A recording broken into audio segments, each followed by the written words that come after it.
राष्ट्रीय spokes person Sambit Patra जी हैं, नेता प्रतिपक्ष रामवीर सिंह बिदोड़ी जी हैं, हमारे उपाध्यक्ष राजन तिवारी जी हैं। मैं संबित पात्रा जी से अनुरोध करूंगा कि प्रेस वार्ता को संबोधित करें।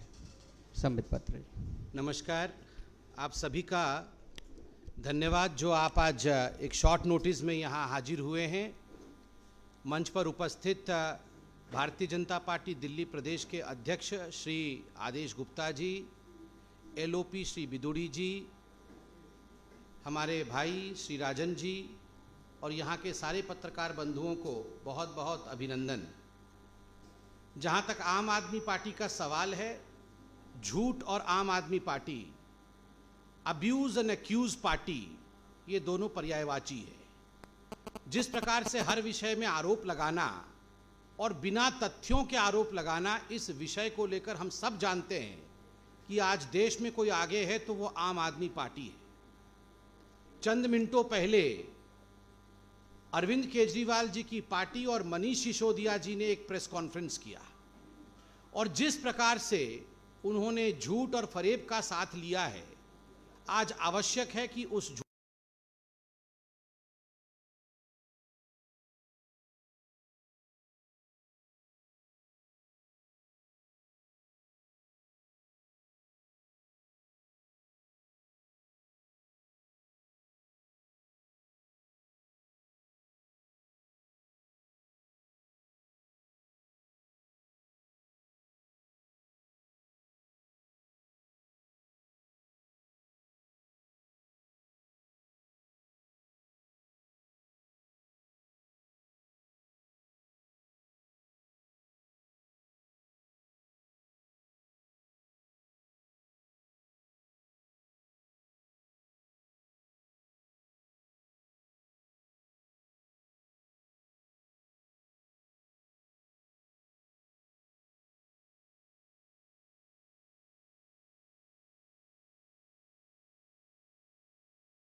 दूसरा विषय,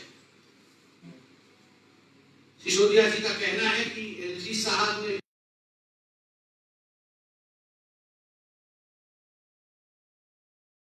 महीनों के बाद, नवंबर से लेके आप अगस्त में जगे हैं। क्या कारण है? कारण एक ही है, मनीष सिसोदिया जी के पीछे और आम आदमी के पीछे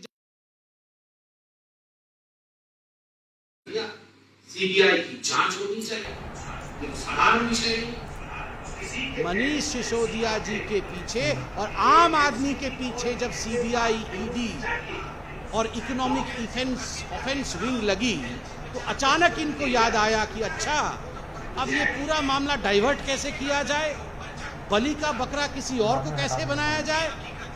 तो एलजी को घसीट कर लेकर आओ। एलजी बेचारा प्रेस कॉन्फ्रेंस तो कर नहीं सकता है, वो तो पॉलिटिशियन नहीं है, तो एलजी के गर्दन के ऊपर चाकू छुरी चलाते हैं। ये हकीकत है कि नवंबर से आज तक ये बैठे हुए थे। मनीष सिसोदिया जी और अरविंद केजरीवाल जी ने क्या क्या गड़बड़ी की है इस पूरे न्यू एक्साइज पॉलिसी में मैं आपको संक्षेप में बताना चाहता हूं। नंबर 1, जो मैन्युफैक्चरिंग कंपनी होती है वो रिटेल में अलाउड नहीं होती, मगर मैन्युफैक्चरिंग कंपनी को मनीष सिसोदिया जी ने रिटेल में अलाउड किया। दूसरा, जो ब्लैकलिस्टेड कंपनी होती है वो ब्लैकलिस्टेड कंपनी भी उनको ये ठेके खोलने की अनुमति नहीं होती। ब्लैकलिस्टेड कंपनी ना टेंडर दे सकते हैं ना ठेके खोल सकते हैं, मगर ब्लैकलिस्टेड कंपनियों ने ठेके खोले हुए। तीसरा विषय, कार्टेल।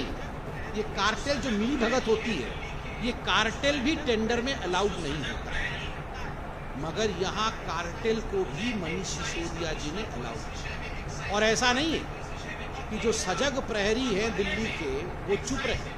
कुछ जो सजग प्रहरी हैं, कुछ कार्यकर्ता हैं, उन्होंने एक्साइज कमिश्नर को इस विषय में, एक्साइज डिपार्टमेंट को इस विषय में चिट्ठी लिखा और बदले में एक्साइज विभाग ने नवंबर 2021 को ही मनीष सिसोदिया जी को और आम आदमी पार्टी को ये सो कोज नोटिस दिया। This is the show cause notice. ये सो कोज नोटिस जो दिया गया है कि आखिरकार क्यों आप कार्टेल अलाउ कर रहे हैं, आखिरकार क्यों आप मैन्युफैक्चरर्स को रिटेल में अलाउ कर रहे हैं, आखिरकार क्यों आपने ब्लैक लिस्टेड कंपनी को ठेके खोलने की अनुमति दी। यह नोटिस इशू किया है एक्साइज डिपार्टमेंट। मनीष सिसोदिया जी, ये तो नवंबर विगत वर्ष इशू किया हुआ नोटिस है, क्या इसका जवाब आपके विभाग ने दिया है? नहीं दिया है तो दिया है, दिया है तो आप इसके उत्तर को सार्वजनिक करें, आप इसको पब्लिक डोमेन में डालिए कि इसका उत्तर क्या है। और बंधुगण, मुझे तो दुख के साथ कहना पड़ा कि विगत वर्ष जब कोरोना अपने चरम पर था, जब यहाँ पर लड़ाई चल रही थी कि माइग्रेंट वर्कर को किस प्रकार से वैक्सीन लगाया जाए, माइग्रेंट वर्कर को किस प्रकार से सेवा ही संगठन के माध्यम से भारतीय जनता पार्टी भोजन इत्यादि पहुंचाने की तैयारी में थी, उस समय बस भेज करके अरविंद केजरीवाल जी जो माइग्रेंट वर्कर थे उनको दिल्ली से बाहर जाने का रास्ता दिखा रहे थे। ठीक उसी समय मनीष सिसोदिया जी की विभाग और मनीष सिसोदिया जी स्वयं क्या कर रहे थे? महापाप। 144 करोड़ रुपया, 144 करोड़ रुपया मनीष सिसोदिया जी ने शराब कंपनियों का माफ किया। शराब कंपनियों का, सोचिए, ये भारत के इतिहास में पहली बार हुआ है कि शराब कंपनियों के पैसे को माफ किया जाए, पहली बार इस प्रकार से। एक तो आप रेसिडेंशियल एरिया में, स्कूल के बगल में, धार्मिक क्षेत्रों के बगल में, मंदिर के बगल में, गुरुद्वारे के बगल में, मस्जिद के बगल में, बच्चों के रिहाइश स्थान के बगल में, सोशल स्ट्रक्चर्स के पड़ोस में आपने नियम को ताक में रखकर, कानून को ताक में रख करके आपने शराब की दुकान, एलजी के ऑब्जेक्शन के बावजूद आपने पूरे दिल्ली के नॉन कन्फर्मिंग एरिया में शराब के ठेके खोले। और तो और कोरोना के कार्यकाल में 144 करोड़ रुपया आपने बिना परमिशन के इन शराब की कंपनियों के ठेकों के माफ किया। बाद में रियलाइज हुआ मनीष जी को, अच्छा मैंने माफ तो कर दिया है मगर परमिशन तो कैबिनेट से लिया नहीं है, तो पहले माफ कर दिया, बाद में कैबिनेट की मीटिंग हुई और उस कैबिनेट की मीटिंग में निर्णय लिया गया, न बही न खाता, जो कहे मनीष सिसोदिया वही सही है। किसी चीज़ की आवश्यकता नहीं है, जो भी मनीष सिसोदिया जी कहेंगे वो सही है। इस प्रकार से पारित किया गया। मगर मनीष जी को भी रियलाइज़ हुआ कि यह तो गलत हो जाएगा, धरपकड़ तो होगी। फिर इसको भी, ये नोटिस भी कैंसिल करवाया गया, ये भी कैंसिल। सोचिए, गैर कानूनी काम करने से कहा जाता है ना, एक झूठ को छुपाने के लिए 100 झूठ बोलना पड़ता है और अंत को गतवा पकड़े जाता है। ये 144 करोड़ रुपीस कैंसिल करा करके, माफ करा करके अंत को गतवा आज पकड़े गए हैं।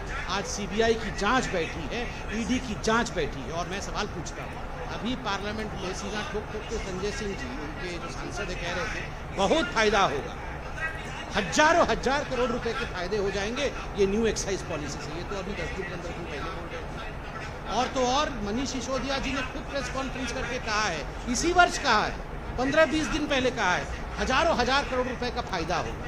अरे जब नवंबर में एलजी ने आपके अनुसार इतना बड़ा घोटाला कर दिया और तभी आपको पता चल गया था कि सब कुछ खत्म हो गया है, एलजी साहब ने इस प्रकार से एक ऑर्डर पारित कर दिया है, तो 15 दिन पहले कैसे हजारों हजार करोड़ रुपए का फायदा हो रहा था? और जैसे ही सीबीआई आपके द्वार तक पहुंच गई तब सब घाटा हो गया। ये मनीष जी को और अरविंद केजरीवाल, असली किंग तो अरविंद केजरीवाल ही है। अरविंद केजरीवाल जी को लगता है हम सब जो जनता है मूर्ख, और जो भी सच्चाई है हम देख नहीं पाते। सारी सच्चाई हमें दिख रही है। अब जब चोरी पकड़ी जाने वाली है, बिल्कुल द्वार तक सीबीआई पहुंच चुका है, तो स्वाभाविक रूप से ये किस प्रकार से ध्यान भटकाया जाए, बलि का बकरा किसे बनाया जाए, इसकी कवायद जो है वो दिल्ली सरकार कर रही है। अब मेरे साथ माननीय अध्यक्ष जी हैं दिल्ली प्रदेश के, मैं उनसे निवेदन करूंगा। और उससे पहले कि माननीय अध्यक्ष जी और विदुड़ी जी बोले, एक बहुत ही इंक्रिमिनेटिंग वीडियो, इस वीडियो को आप सबने देखना चाहिए। मनीष सिसोदिया जी का सच इस वीडियो से मालूम पड़ेगा। मैं निवेदन करूंगा हमारे आईटी डिपार्टमेंट से कि इस वीडियो को चलाएं। 2 मिनट का वीडियो है, उसके बाद माननीय अध्यक्ष जी और माननीय आप रेजिडेंशियल एरिया में, नॉन कन्फर्मिंग एरिया में जो मिक्स लैंड यूज की सड़क है, हमारा master plan mix land use की सड़क पर शराब के ठेके खोलने की अनुमति नहीं देता है। सुप्रीम कोर्ट की गाइडलाइंस का वायलेशन हो रहा है, तो हम इस वायलेशन के खिलाफ हैं। आज इस हाउस में हम ये वचन दे रहे हैं कि हम मास्टर प्लान का वायलेशन करके रिहायशी क्षेत्रों में, गली में शराब के ठेके खोलकर हम अपने उन गरीब लोगों को जो झुग्गी झोपड़ी में रहते हैं, अनोखाई कॉलोनी में रहते हैं, जो बेचारे जिनकी मंथली इनकम 10,000 रुपए से कम है, हम उनके बच्चों को शराबी नहीं बनने देंगे, दिल्ली को शराब की नगरी नहीं बनने देंगे। हम इसी के लिए हम चुनकर आए। और मैं आज इस हाउस में उस ईश्वर की, उस भगवान राम की सौगंध खाता हूं कि मैं जो शराब के ठेके इन्होंने मास्टर प्लान का वायलेशन करके खोले हैं, मैं उनको बंद करवाऊंगा। नहीं तो मैं राजनीति छोड़कर अपने घर चला जाऊंगा। मैं आज इस बात का ऐलान कर रहा हूं। हम यही कह रहे हैं कि अभी समय है, अभी ठीक कर लो। हमको तो चिंता केवल इतनी आ रही है, अध्यक्ष आपके माध्यम से डिप्टी चीफ मिनिस्टर साहब, मैं आपसे हाथ जोड़कर प्रार्थना कर रहा हूं, हमारे गांव के बच्चों को, झुग्गी झोपड़ी के बच्चों को, अनऑथराइज्ड कॉलोनीज के बच्चों को, इन क्षेत्रों में नए नए गली गली में शराब के ठेके खोलकर बर्बाद मत करो। ये बर्बाद हो जाएंगे। पहले ही माँ बाप दुखी है कि इन बच्चों को रोजगार नहीं मिल रहा है। इनको शराबी मत बनाओ, इनको बचा लो। यही मैं दिल्ली वासियों की ओर से आते भीख मांगता हूं। धन्यवाद। सभी मीडिया के बंधुओं को मेरा नमस्कार। आज बड़े विस्तार से पूरी एक्साइज और सिसोदिया ने जो कहा उसके बारे में राष्ट्रीय प्रवक्ता आदरणीय संबित पात्रा जी ने आपके सामने रखा है। एलओपी विधुड़ी जी ने भी जो सदन के अंदर कहा वो भी बातें हुई हैं।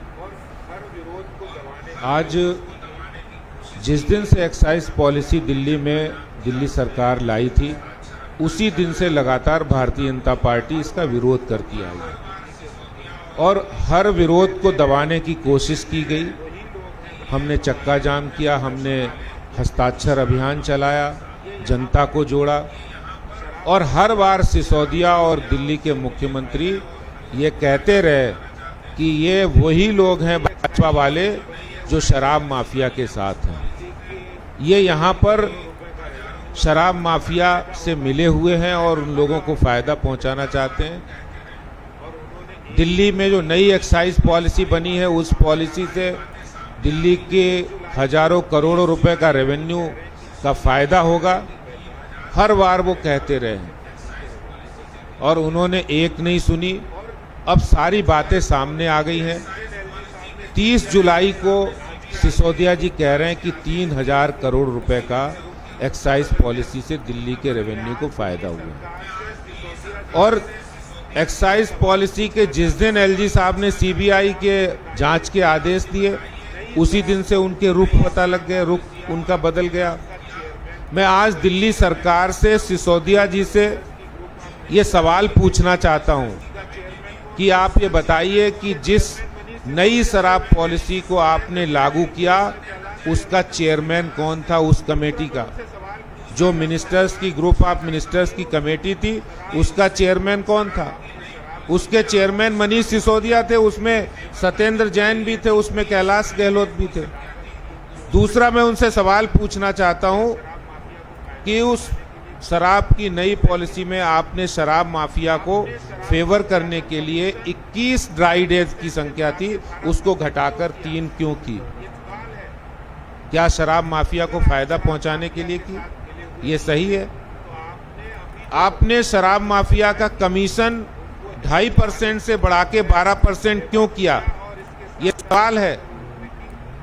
अगर आप शराब माफिया के साथ मिले हुए नहीं थे तो आपने अभी जो संबित जी ने बताया कि उनको 144 करोड़ रुपए वेव ऑफ किया और इसके साथ साथ 30 करोड़ रुपए की अर्नेस्ट मनी जो फोरफिट होनी चाहिए उसको वापस किया और इंपोर्ट, जो बियर की इंपोर्ट पर 50 रुपए की छूट दी, वो इसीलिए दी क्योंकि आप शराब माफिया के साथ फायदा पहुंचाने वाले, क्योंकि ये आम चर्चा है कि आपको जल्दी थी कि शराब की नई पॉलिसी लाए, शराब माफिया से मिलकर हम हजारों करोड़ रुपए इसका फायदा ले, और ये चर्चा है कि इसका हजारों करोड़ रुपए फायदा उठाकर आपने पंजाब के चुनाव में इस पैसे का इस्तेमाल किया है। ये आम चर्चा है, इसीलिए आपने जल्दबाजी में शराब की नई पॉलिसी लाए। तो आज ये सवाल है सिसोदिया जी, अब आपके सीबीआई का डर आपको सता रहा है, सीबीआई जांच हो रही है, अब आप ये कह रहे हैं कि सीबीआई को मैं ये दे दूंगा, वो दे दूंगा। आप नवंबर से आज 6 अगस्त है, अभी तक चुप क्यों रहे? ये मेरा सवाल है। शराब की पॉलिसी के खिलाफ भारतीय जनता पार्टी का जो संघर्ष था, जो संघर्ष किया, वो आज रंग लाया है। दिल्ली की जनता की जीत हुई है और शराब के दलालों की हार हुई है। मैं यही कहना चाहता हूं। बहुत बहुत धन्यवाद। मैं रामवीर सिंह बेदोड़ी जी से अनुरोध करूंगा।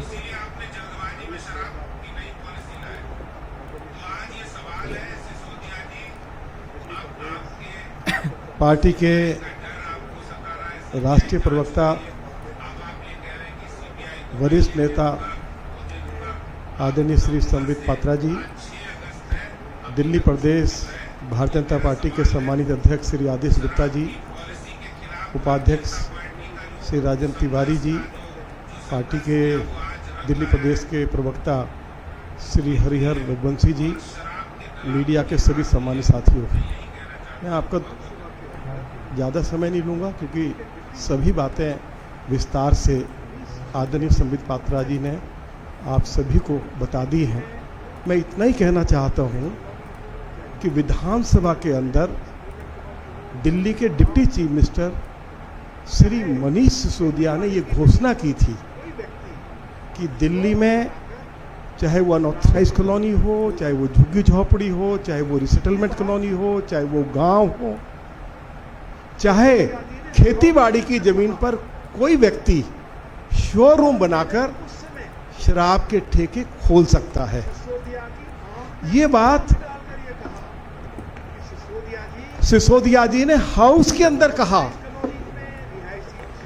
और मैंने उस समय सिसोदिया की आंख में आंख डालकर यह कहा कि सिसोदिया जी, अनऑथराइज कॉलोनीज में, रिहायशी क्षेत्रों में या जो मिक्स लैंड यूज की सड़कें हैं, हमारा मास्टर प्लान इन क्षेत्रों में शराब के ठेके खोलने की अनुमति नहीं देता है।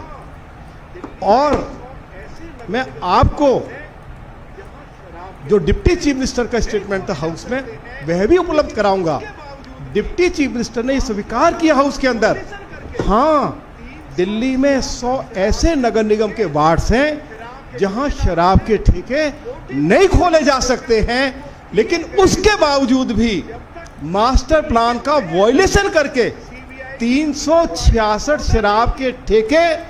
शराब के ठेकेदारों से मोटी मोटी रकमें लेकर उनको दिए गए।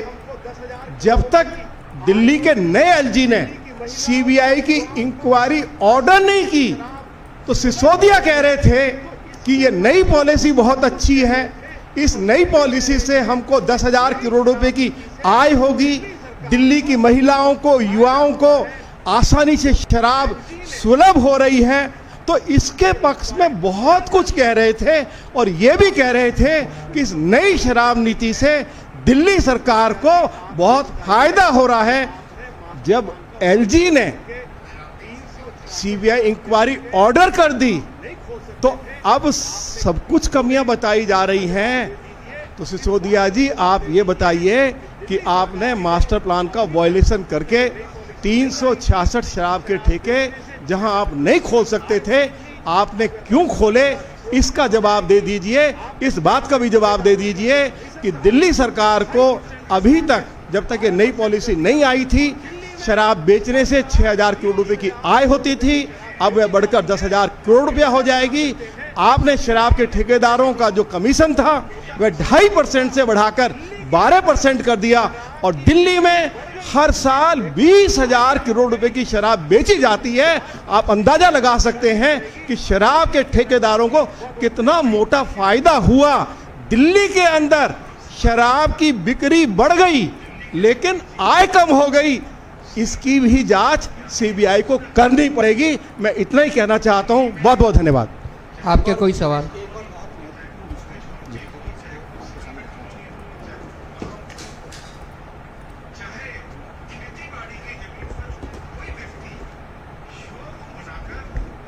विषय पे है, इसलिए इसको जरा अलग से आप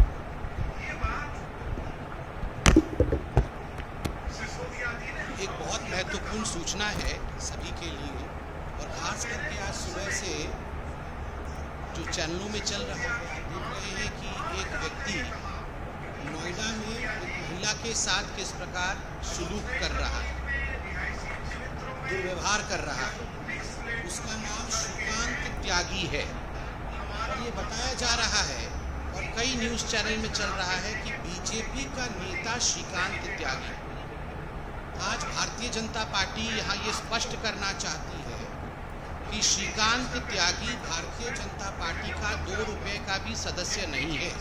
जो हमारा फॉर्म होता है प्राइमरी मेंबरशिप का, उसका भी सदस्य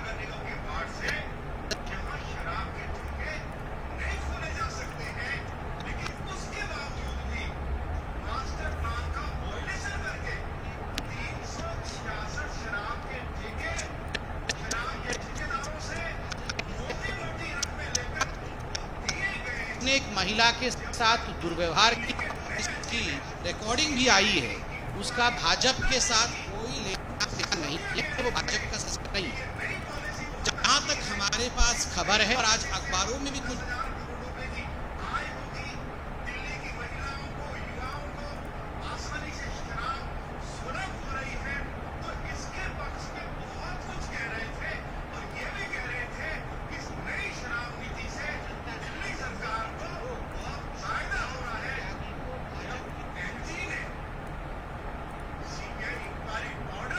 और जनता जनार्दन से कि जो लोग श्रीकांत त्यागी को भाजपा के नेता के रूप में दिखा रहे हैं, please refrain from that. He is not a BJP leader. Thank you so much. He is not even a BJP member. धन्यवाद। सवाल?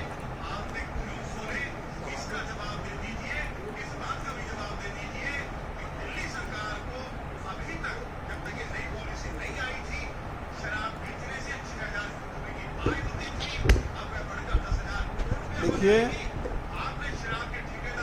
एलजी साहब की रोक के बावजूद, आप सुन लीजिए प्लीज, एलजी साहब की रोक के बावजूद दिल्ली की आम आदमी पार्टी की सरकार ने नॉन कन्फर्मिंग एरियाज में, जहां मास्टर प्लान शराब की दुकान खोलने की अनुमति नहीं देता है, इन्होंने दुकानें खोली। भारतीय जनता पार्टी के कार्यकर्ताओं ने दिल्ली प्रदेश भारतीय जनता पार्टी के अध्यक्ष श्री आदेश गुप्ता जी की लीडरशिप में आंदोलन किया और हमने म्युनिसिपल कमिश्नर्स को और वाइस चेयरमैन डीडीए को यह बताया कि मास्टर प्लान का वायलेशन करके रिहायशी क्षेत्रों में शराब के ठेके नहीं खुल सकते हैं। उसके बाद सीलिंग शुरू हुई, इन्होंने तो 366 शराब के ठेके खोल दिए। और जैसे मैंने कहा कि नए एलजी साहब ने सीबीआई की इंक्वायरी तो अब ऑर्डर की है, इससे पहले तो ये यही कहते रहे कि शराब की नीति बहुत अच्छी है, बहुत फायदा हो रहा है, बहुत अच्छे से हमारा काम आगे बढ़ रहा है, यही कहते रहे ना। अब जब से ये सीबीआई की इंक्वायरी ऑर्डर हुई है, अब इनको बहुत सारी कमियां दिखाई दे रही हैं। यदि एलजी ने यह कहा कि आप शराब के ठेके नहीं खोल सकते हो, हमारा मास्टर प्लान या हमारा कानून परमिट नहीं करता है, तो सिसोदिया जी आपने कानून कायदे का उल्लंघन करके यदि शराब के ठेके खोले हैं तो एक और जो भी धारा अब आपके खिलाफ बनती होगी वह भी आपके खिलाफ लगाई जाएगी। अभी जो बिदूड़ी जी ने कहा है, इसमें मैं जोड़ना चाहता हूं कि जहां पर शराब की नई पॉलिसी में unauthorise colony, mix land use, non conforming area में इन्होंने खोले ही, और खोले ही नहीं, शराब माफिया को पूरा सपोर्ट किया। उनको कहा कि आप अगर कोई विरोध करे तो बाउंसर रखिए। इसके कई उदाहरण मैं आपको बताना चाहता हूं। देवली के अंदर मैं खुद गया था, जहां पर बाउंसर जो शराब की दुकान वाले ने, ठेके वाले ने रखे थे, और जो विरोध करने वाली महिलाएं थी उनको पीटने का काम शराब के वहां बाउंसरों ने किया था, वहां गुंडों ने किया था, और ये वीडियो पूरी दिल्ली में वायरल हुआ था। लेकिन तब मनीष सिसोदिया और अरविंद केजरीवाल के मुंह से उफ भी नहीं निकला, कुछ भी नहीं निकला कि ये गलत हुआ है। उन्होंने हमेशा शराब माफिया को सपोर्ट किया है।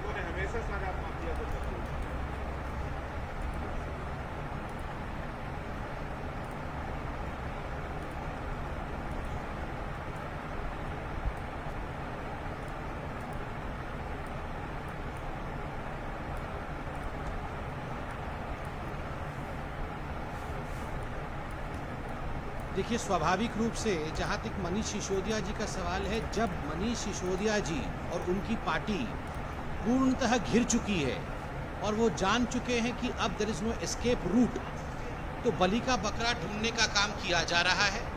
मैंने बार बार कहा कि इधर उधर की बात न कर। जो हमने सवाल पूछा है कि मैन्युफैक्चरिंग कंपनी को रिटेल में नहीं जाने देना था, आपने क्यों जाने दिया? आपने कार्टेल अलाउ नहीं करना था, क्यों अलाउ किया? ब्लैक लिस्टेड कंपनी को ठेका नहीं देना था, क्यों ठेका दिया? मास्टर प्लान को ताक में रख करके कहने के बावजूद आपने ठेका देने का काम किया। जिस प्रकार से 144 करोड़ रुपया माफ किया आपने शराब की कंपनियों का, इसका जवाब कौन देगा? मनीष जी देंगे या एलजी देंगे? इसका जवाब मनीष जी देंगे। और जब एलजी साहब ने इसको रेड फ्लैग किया है, जब एलजी साहब ने रिक्वेस्ट किया कि इस पे जांच होनी चाहिए, तो स्वाभाविक है ये तो आम आदमी पार्टी का है ही। एएपी, अब्यूजिंग एक्यूजिंग पार्टी, वो भी गाली भी देगी, एक्यूज भी करेगी, और ठीकरा कैसे दूसरों के सर के ऊपर फोड़ा जाए उसके लिए चेष्टा करेगी। और वो चेष्टा आज मनीष सिसोदिया जी ने अपने प्रेस कॉन्फ्रेंस के माध्यम से किया है।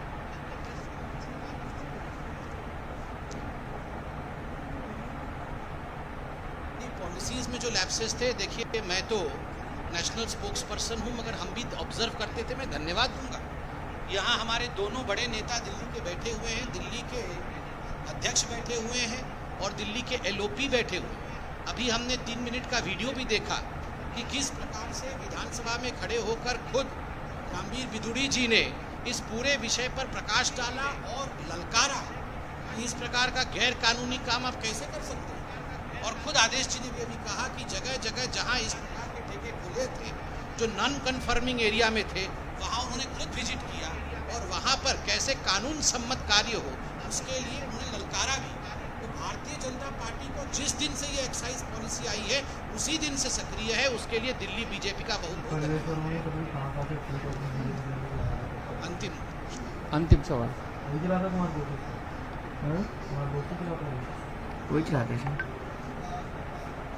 देखिए, इसके विषय में माननीय रामबीर बिदूड़ी जी ने अभी स्पष्ट रूप से कहा कि सेल तो बढ़ गया, प्रॉफिट घट गया। ऐसा विश्व में कहीं होता है क्या?